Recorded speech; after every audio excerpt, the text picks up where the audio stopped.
Lo sentite questo profumo, questa magia? Beh, è l'aria che si respira ogni anno, ogni novembre di ogni anno, qui in Fiera Milano. EICMA 2023, siamo pronti. Vi abbiamo già raccontato tante delle novità che ci aspettano il prossimo anno, ma ne abbiamo ancora tante da scoprire insieme perché non è tutto, c'è ancora tanto. E come ogni anno iniziamo il nostro giro tra i padiglioni di EICMA per scoprire cosa aspettarci, le migliori novità che ci sono, che ci accompagneranno nel 2024. Oggi partiamo con Maxi Enduro, ruota da 19, ruota da 21, poco importa, c'è un po' di tutto perché questo è il loro anno. Venite con me, partiamo.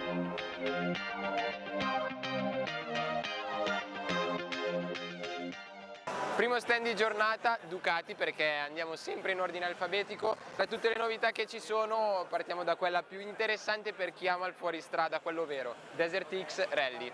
Rispetto alla Desert X normale, beh, innanzitutto sospensioni. Qui davanti c'è una signora forcella, caiaba da 48 mm di diametro, cartuccia chiusa, la stessa se vogliamo che ci sia sulle moto da cross, sulla moto da enduro. Qui l'escursione però un po' più bassa ovviamente, 250 mm e 240 mm per la ruota posteriore con il monoammortizzatore dal pistone più grande. Poi anche ruote perché ci sono cerchi a canale stretto, Takasago XR-Rim, il top del top anche nello stile, camera d'aria ovviamente perché qui stiamo parlando di una moto da fuoristrada dura e pura se vogliamo, almeno per quelle che sono le Maxi Enduro. Da sottolineare che è stata omologata con più indici di velocità per le gomme e infatti viene proposta sia con le Scorpion Trail 2, Scorpion Rally STR di serie e anche le Scorpion Rally che sono quelle un po' più cattive con il tassello, quelle che vedete qui. Il resto non cambia, nel senso che il motore rimane lo stesso, testa stretta 11 gradi, 937 di cilindrata, 110 cavalli e 92 Nm di coppia massima. Lo stesso anche il pacchetto elettronico, invece la chicca è l'ammortizzatore di sterzo Öhlins regolabile che è attaccato al telaio e al manubrio con supporti ricavati dal pieno. Bene, quindi oltre a questo grafiche e vari componenti, paramotore e quant'altro, quanto costa? Non poco, perché parte da 22.490 euro, anche se va detto che più di così non è che ci sia tanto da aggiungere, però stiamo parlando di una cifra molto interessante. Andiamo avanti col nostro giro perché qui in Ducati c'è questa che è la novità principale, ma adesso ve le facciamo vedere. C'è anche la multistrada V4 Grand Tour, provata da Marco, non proprio una novità freschissima, quindi che è una V4S all'ennesima potenza con su tutto quello che potete desiderare. E poi c'è anche la multistrada V4 RS che non so se definirla una maxi enduro o una specie di missile, però la nuova multi che dà un giro di vita anche alla Pikes Peak perché ha il motore della Street Fighter V4 per 180 cavalli, quindi anche con la distribuzione desmodromica, tanta roba. Anche il prezzo è da missile perché qui si parte da 37.490 euro.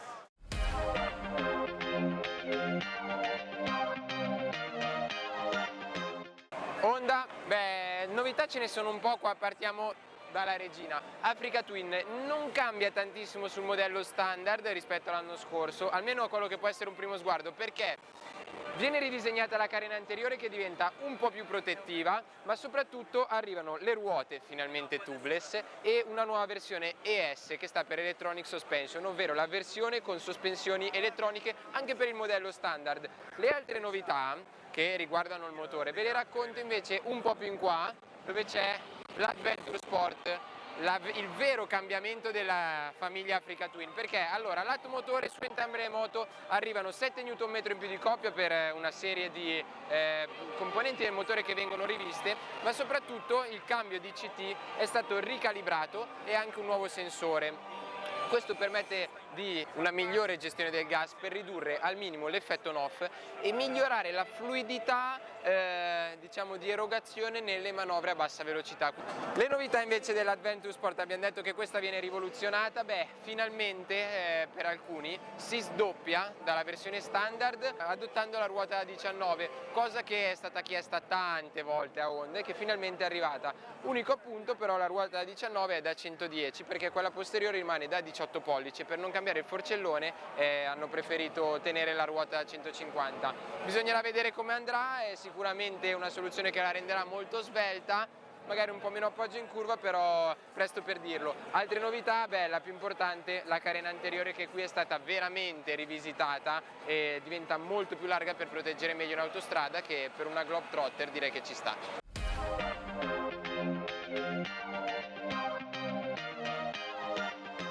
Ultima novità di Honda per il segmento Maxi Enduro, Adventure, Crossover, vabbè, insomma, chiamatelo come volete, avete capito che c'è un po' di tutto in questo segmento, in questa rassegna che stiamo facendo. Beh, la NX 500, cosa significa NX? New X Over, non chiedetemi cosa significhi perché non ve lo so dire, è sostanzialmente l'erede della CB 500X.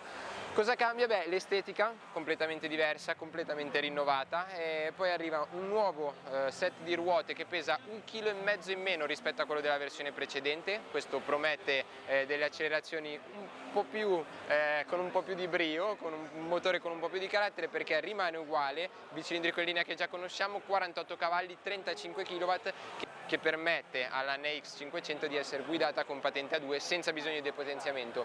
Ultima novità poi il display TFT che si aggiorna rispetto a quello passato e integra la connettività per lo smartphone.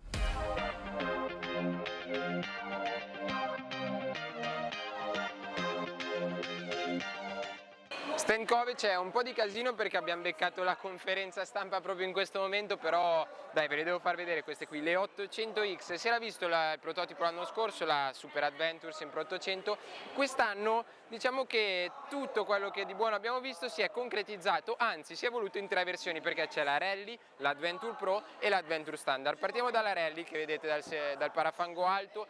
Allora, di diverso rispetto alle altre c'è la ciclistica, perché sospensioni lunghe, 270 mm di escursione davanti e 250 dietro, 21 e 18 le ruote, ovviamente a raggi con camera d'aria, con la gomma posteriore che è da 140, quindi come le moto da fuoristrada vere. Oltre a questo, beh, cosa c'è? Le sospensioni ovviamente sono completamente regolabili, c'è anche l'ammortizzatore di sterzo regolabile, perché quando si va forte sulla sabbia bisogna averlo. Peso in ordine di marcia, siamo appena sotto i 170 kg, che se dovesse essere realmente così, vedendo la moto ci sta perché è molto contenuta, beh, non sarebbe affatto male come risultato.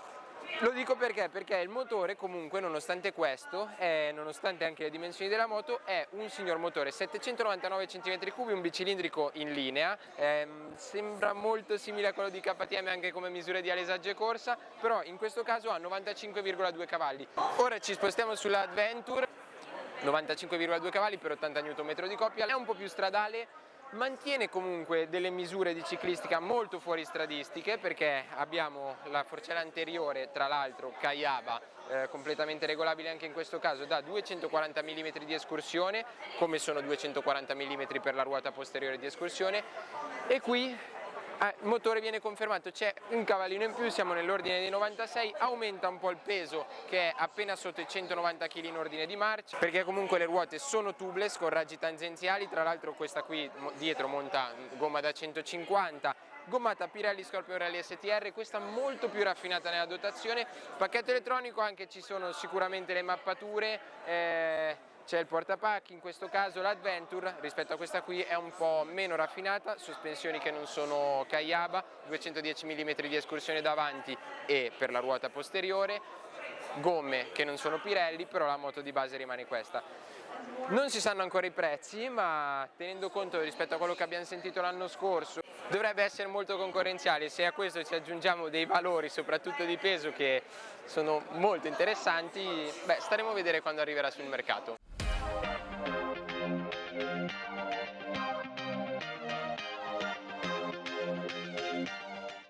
Una delle novità più attese degli ultimi anni, la Moto Guzzi Stelvio non era attesa, era attesissima, e dopo aver visto solamente le ruote l'anno scorso in EICMA, beh, quest'anno ci è arrivata tutta intera. In che segmento si inserisce questa moto? Beh, come dice Stefano, la Stelvio non è una maxi vera e propria, è una midi maxi, quindi una moto che si va a scontrare con moto del calibro dell'Africa Twin e via dicendo, quindi appena sopra i 1000 cm3 di cilindrata, una potenza intorno ai 100 cavalli, 110, 120 in alcuni casi. Beh, allora il motore per l'appunto rimane identico a quello della V100 Mandello, 1042 di cilindrata, 115 cavalli e 105 Nm di coppia massima. Piccola curiosità, la Stelvio è l'unica del suo segmento ad avere la trasmissione a cardano. La dotazione poi è di assoluto rilievo, perché c'è il cupolino che è regolabile elettricamente come succede sulla V100 Mandello, ma in questo caso l'escursione a disposizione è di 70 mm, che è veramente tanto, e in più questa moto ha il radar sia davanti sia dietro, e quindi ha disponibili tutte le funzioni come cruise control adattivo, blind spot, quindi il rilevamento dell'angolo cieco, e l'assistente di frenata. Ciclistica, beh, ovviamente Brembo firma l'impianto frenante, le ruote a raggi sono da 19 pollici davanti e da 17 dietro, tra l'altro 120-70 e 160-60, e purtroppo le sospensioni, pur essendo completamente regolabili, non sono semiattive, o almeno non lo sono ancora per il momento, poi magari arriverà una versione S. L'escursione sia davanti sia dietro è di 170 mm. Il peso 244 kg in ordine di marcia, e la sella si trova a 830 mm da terra.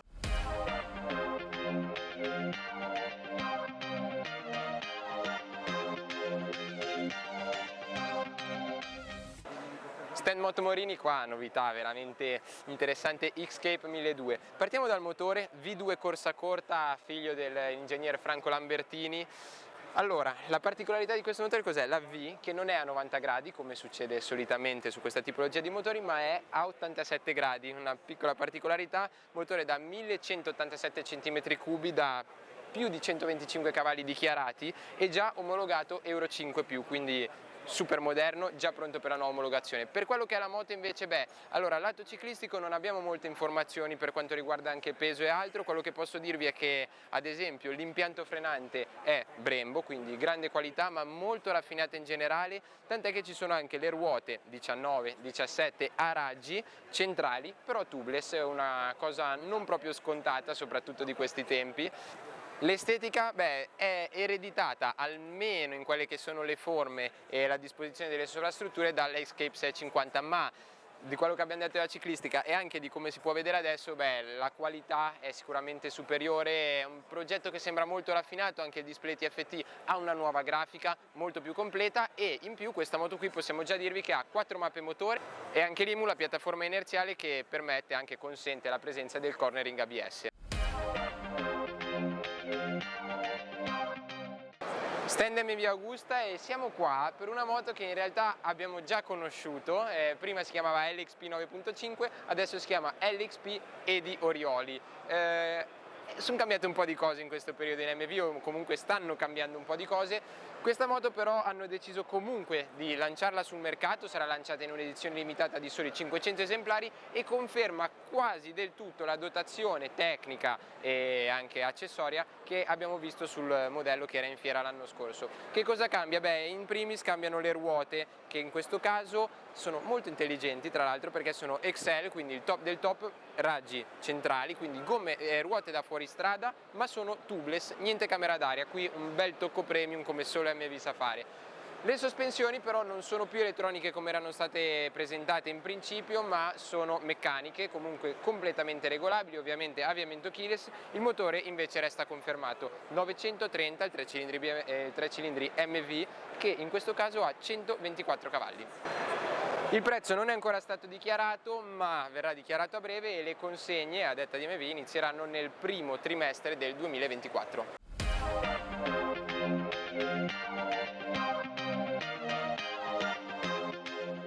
Stand Royal Enfield per una delle moto più attese degli ultimi 2 anni, forse è tanto che se ne parla. Finalmente è arrivata, anche se un po' in sordina, la Himalayan 4,5, moto completamente nuova che nella sua semplicità tradizionale di questo modello qui si evolve e diventa più raffinata. Partiamo dal motore, monocilindrico, 4,5, 40 cavalli. La grande differenza, oltre al fatto che è stato completamente riprogettato, è che finalmente è raffreddato a liquido. Lato ciclistica, vengono confermate ruote da 21 e 18, ovviamente a raggi, e per renderla ancora più performante in fuoristrada, finalmente anche in questo caso arriva forcella a steli rovesciati. Misure vitali, se vogliamo, della moto, o meglio, misure che interessano a chi ci si siederà sopra, chi lo userà. Peso in ordine di marcia con serbatoio al 90%, 196 kg, e la sella che è 825 mm, ma è regolabile e arriva fino a 8,45, sella standard. Altra novità importante per questa moto qui è il display TFT, che diventa molto più grande rispetto al passato, o meglio, arriva il display TFT con integrato il navigatore che, se vi ricordate, quello piccolino che c'era sull'Himalayan precedente, qui si aggiorna, sempre sviluppato in collaborazione con Google, collegate al telefono, mettete il telefono in tasca con il navigatore acceso e ve lo replica direttamente sul TFT. Il prezzo non si sa ancora, verrà comunicato nel corso della primavera.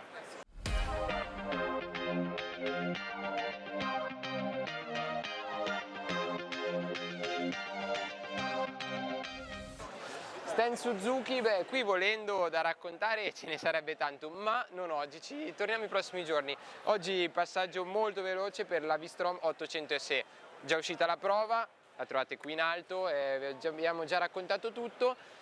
E niente, in pratica dall'anno scorso che è stata presentata la 800 con il 21, arriva quest'anno quella col 19. Questa è la differenza principale, cambiano un po' anche le sospensioni che si semplificano e si accorciano per far sì che diventi una moto più stradale, più da viaggio, come peraltro certifica anche il cupolino più largo e più alto, sempre regolabile su 3 posizioni ma con gli attrezzi. Prezzo molto concorrenziale, ne abbiamo già parlato, 10.700 euro. Andiamo avanti.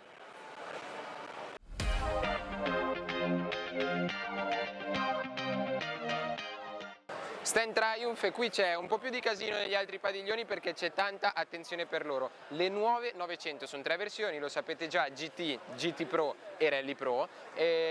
Dell'Adventure che si sono sempre fatte apprezzare per quanto sono equilibrate, un progetto veramente molto equilibrato e ben riuscito, c'è anche da dire, ha vinto la nostra comparativa enduro medie col 21 dell'anno scorso, qui in alto il link. E quali sono le novità? Beh, in realtà se lato estetico non sembrerebbero essere tantissime perché cambiano un po' i convogliatori in questa zona, l'accordamento del becco con il resto della moto e il nuovo display che è ereditato pari pari dalla 1200, cambia tanto lato tecnico. Lato tecnico, beh, innanzitutto il motore resta lo stesso 3 cilindri che già conosciamo, ma cresce nella potenza grazie a una serie di interventi su pistone, testate e altri che non vi sto a raccontare. Passa da 95 a 108 cavalli, quindi 13 cavalli in più, non è poco. Cambia anche il sistema di scarico che promette un'efficienza maggiore del 9%, anche a beneficio di sound e prestazioni, almeno questo è quello che dicono. Andando sulla rally cambia anche leggermente la posizione di guida perché viene rivista la sella e il manubrio ora si trova 15 mm più in basso rispetto alla versione precedente. Altra novità che riguarda l'impianto frenante è il sistema di frenata integrale. Per chi non sapesse cos'è, in breve se si frena avanti la potenza viene ripartita anche dietro e viceversa. Sistema intelligente, interessante soprattutto su una moto da viaggio perché permette di essere più sicuro, ma c'è anche l'ABS, per questo anche cornering in questo caso, permette di tenere la moto molto più bilanciata anche nelle frenate più brusche, a beneficio del comfort di guida. La particolarità è che in mappatura ABS off-road e off-road pro, la differenza tra i due è che off-road esclude l'ABS al posteriore, off-road pro da entrambi gli assi, si disattiva ovviamente il sistema di frenata integrale perché in fuoristrada direi che non è proprio il massimo. Discorso altezza sella invece, beh, sulla rally che abbiamo qui la sella è regolabile su 2 posizioni, 860 mm, 880 mm da terra, sulla GT Pro e sulla GT invece l'altezza sella varia da 820 a 840 mm.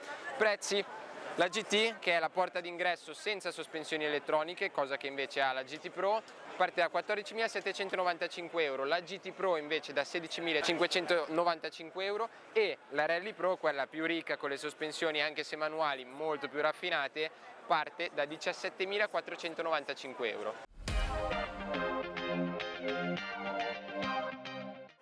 Voge Valico 900 DSX, questa è la moto che ha il compito di portare Voge, o Voge come si dice, nel mondo dei grandi. Allora, ne abbiamo già parlato l'anno scorso, qui si presenta in veste più definitiva, a partire un po' da quello che è tutto, il cuore soprattutto, che è bicilindrico in linea da 895 cm3 con 93,8 cavalli e 95 Nm di coppia massima, che alla fine è la stessa unità che viene usata sulla serie F900 di BMW. Impianto frenante firmato Brembo e soprattutto qui dietro c'è il radar. Cos'altro dire? La sella è molto bassa perché si trova a 825 mm da terra, quindi direi che non c'è problema per nessuno, e anche la dotazione è molto ricca perché è presa USB qui, cupolino è regolabile, avviamento keyless e soprattutto blocchetto, per quanto non sia super moderno, è ricco di tasti, ovviamente, come ad esempio quello per il riscaldamento delle manopole, della sella, c'è il cruise control, diciamo che c'è un po' di tutto, e insieme all'impianto full LED fanno sì che la dotazione di questa moto sia veramente molto ricca.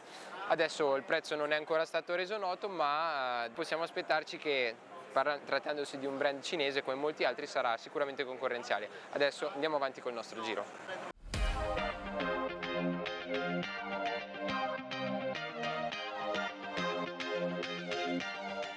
Ultimo stand di giornata, siamo qui in Yamaha, non per una moto nuova in realtà, ma per un nuovo kit JYTR per Tenere 700 World Raid, e questo è l'apoteosi per chi ama il fuoristrada. Sono una miriade infinita proprio di componenti dedicati, non ve li sto a elencare tutti perché sennò finirei domani.